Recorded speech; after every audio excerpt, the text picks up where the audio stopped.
श्री स्वामी समर्थ. नमस्कार मंडळी, कसे आहात सगळे?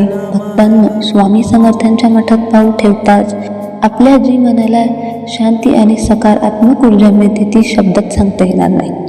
आपण सगळे स्वामींच्या दर्शनाला अतिशय श्रद्धेने जातो, पण अनेकदा आपल्याकडून नकळतपणे काही अशा चुका होतात ज्यामुळे मठाचे पवित्रहीन भंग पावते आणि आपल्याला दर्शनाचे पूर्ण फळ मिळत नाही. आजच्या या व्हिडिओमध्ये आपण पाहणार आहोत की स्वामींच्या मठात गेल्यावर आपण कोणत्या 5 चुका कटाक्षाने टाळाव्यात. आणि व्हिडिओ खूप महत्त्वाचा आहे, त्यामुळे शेवटपर्यंत नक्की पहा. पहिली आणि सगळ्यात महत्त्वाची चूक म्हणजे स्वच्छतेकडे दुर्लक्ष करणे. मठात प्रवेश करण्यापूर्वी आपले हात पाय स्वच्छ धुणे आवश्यक आहे, पण फक्त शारीरिक स्वच्छता नाही तर मानसिक शुद्धताही तितकीच महत्त्वाची आहे.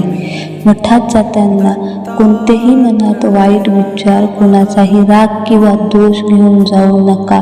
तसेच मंदिराच्या परिसरात कचरा करणे किंवा अस्वच्छता करणे पूर्णपणे टाळावे.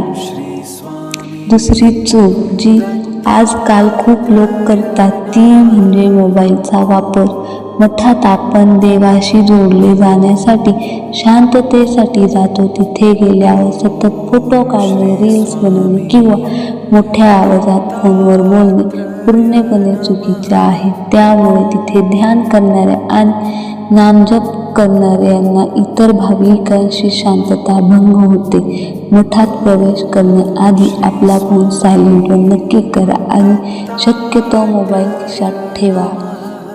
तिसरी अत्यंत महत्त्वाची गोष्ट म्हणजे मूर्तीला किंवा पादुकांना योग्य स्पर्श करणे. प्रत्येक मठाचे काही नियम असतात, त्यांचे नियमही पालन करा. स्वामींच्या पादुकांवर डोके ठेवून घाई करू नका किंवा पादुकांना नखाने इजा होईल असे कृत्य टाळा. तिथे उपस्थित असलेल्या पुजाऱ्यांच्या सूचना ऐका. जर गर्दी असेल तर पादुकांना थेट हात लावण्याऐवजी श्रद्धेने दुरूनच नतमस्तक होणे कधीही उत्तम. स्वामींचा आशीर्वाद तिथेही तुमच्यापर्यंत नक्की पोहोचतो.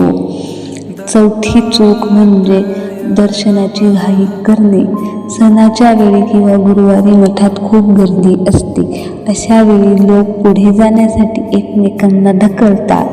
हे पूर्णपणे टाळा. स्वामी तर सर्वत्रच आहे. ते रांगेत उभे असलेल्या पहिल्या आणि शेवटच्या भक्तालाही तेवढाच आशीर्वाद देतात.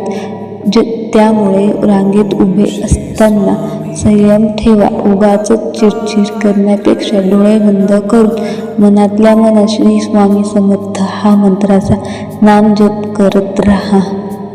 पाचवी आणि शेवटची चूक म्हणजे स्वामींकडे जाताना फक्त आणि फक्त स्वार्थ ठेवून जाणे. माझे हे काम होऊ दे, मग मी तुम्हाला इतके पेढे वाटेन असा व्यापार देवाशी कधीही करू नका. स्वामी अत्यंत ज्ञानी आहे.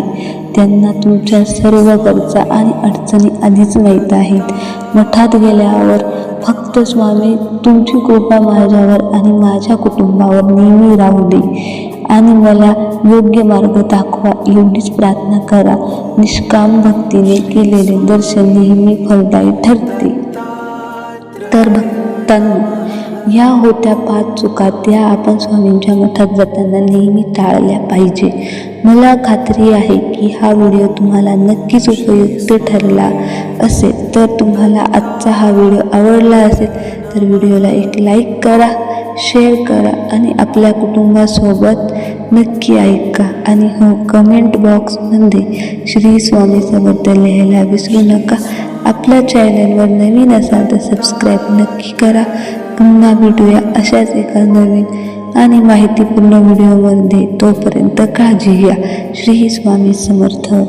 ओम श्री स्वामी दत्तात्रय नमः.